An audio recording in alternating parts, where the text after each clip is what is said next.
Hey guys, our fifth and final renewable energy resource is biomass. Biomass comes from the sun indirectly. As the sun initiates photosynthesis within our plants, and those plants convert it into carbon compounds that we can then combust. We can burn solid biomass directly or convert it to liquids and gases. As a result, it has amazing versatility, because it exists as a solid, liquid, and gas. Each type has advantages and disadvantages. Let's go through each type one at a time. Starting with solid biomass. Developing countries of the world primarily heat their homes and cook using fuel wood, charcoal, dung, and crop residues. The poorest of the poor countries get about 95% of their energy from fuel wood. This drives deforestation. These are marginalized people economically.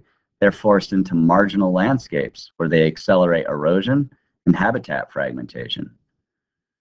Furthermore, burning wood inside the home releases particulate matter. If that home is not ventilated properly or they have inefficient stoves that don't burn it completely, that particulate matter can affect their respiratory system. We can also convert solid biomass into liquid biomass. Vegetable oils coming from plants like soybeans, sunflowers, and palm oil produce biodiesel, which is quite efficient, 40% more efficient than gasoline. And ethanol, which is a result of the fermentation process, the metabolic process where the sugars are broken down anaerobically into alcohol. The problem with corn ethanol is that the net energy yield is quite low. For every unit of fossil fuel energy put into it, you get about 1.1 unit of usable energy. This calls into question whether or not corn should be used, because it requires a vast acreage of land, reducing biodiversity, and competes with food production. Finally, we can also convert biomass into a gas. Anaerobic decay yields methane. Sewage treatment plants where the sludge is put into these digesters, landfills where anaerobic decay occurs with garbage over time, and animal waste all give off methane that can be burned. This picture shows a methane digester where we have manure placed into these massive pits inside an inflatable bladder, and the gas builds up where it can then be siphoned and used for energy production. Methane, of course, is a greenhouse gas, 25 times more potent than CO2. But it is a renewable source of energy and burns a lot more clean than traditional fossil fuels.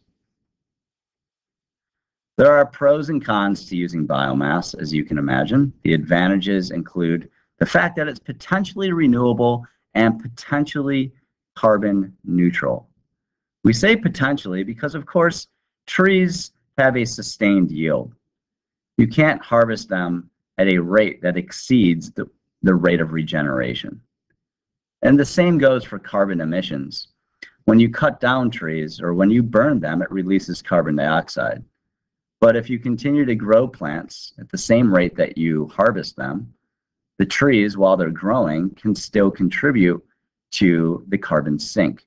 In other words, they can sequester atmospheric carbon dioxide, keeping the emissions low. It's widely available, generally burns more clean than most fossil fuels, doesn't give off as much sulfur dioxide and NOx, nitrogen oxide or nitrogen dioxide, which contribute to acid rain. Biomass plantations can restore degraded lands that have experienced accelerated erosion. And with biodiesel, there's better gas mileage than compared to conventional gasoline. There's a lengthy list of cons. Large land requirements, massive deforestation and soil degradation, and you're homogenizing landscapes. A diverse forest gets converted to a monocropped corn plantation, for example.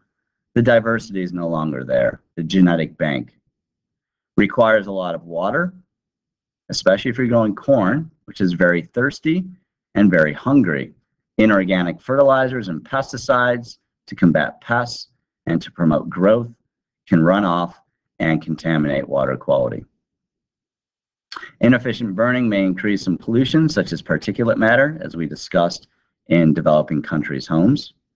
It's expensive to transport, not very efficient in many cases, and it has oftentimes a low net energy yield, especially when dealing with ethanol.